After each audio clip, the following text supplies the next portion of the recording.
Let's hear it for Marty Moore!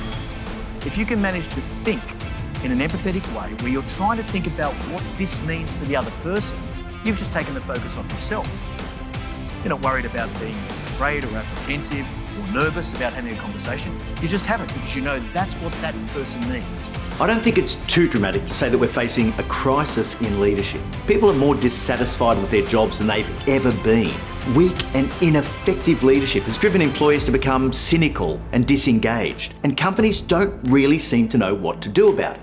They continue to blindly spend $400 billion every year on leadership development in the hope that something, somehow, is going to change. It's pretty obvious, to me at least, that nothing's really changing. And when it comes to accountability, it has to be single point accountability. There is one chair and one spotlight. You've got to work out who to put in that chair for every single thing that you do, for every single thing that happens in your business. And for anything that comes up, the question, who's doing this, should be met immediately with a name, because there always has to be one head to pat, one ass to kick for everything.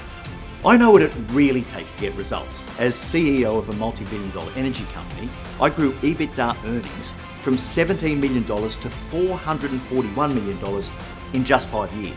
That's a compound annual growth rate of 125%, which is virtually unheard of. I'll show you how to harness the collective talent of your people and lead your team to outperform. This isn't just theory. I've done it in the real world.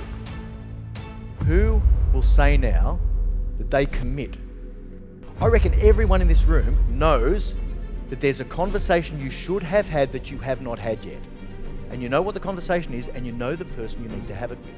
Who is going to commit to having that conversation as soon as they next get the opportunity?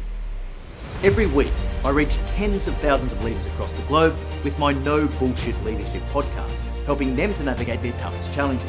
How do you overcome your fear of conflict? How do you make the transition from being an expert in your field to an exceptional leader who's ready for the C-suite? How do you hold your people individually accountable and at the same time, empower them? We need to stop trying to help our people to live their best lives and start leading to deliver genuine, long-term results. Don't underestimate how important that shift is.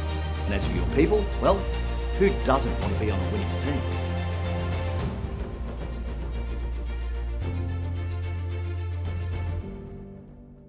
And this is giving people a gift that they rarely get. The opportunity to do something more.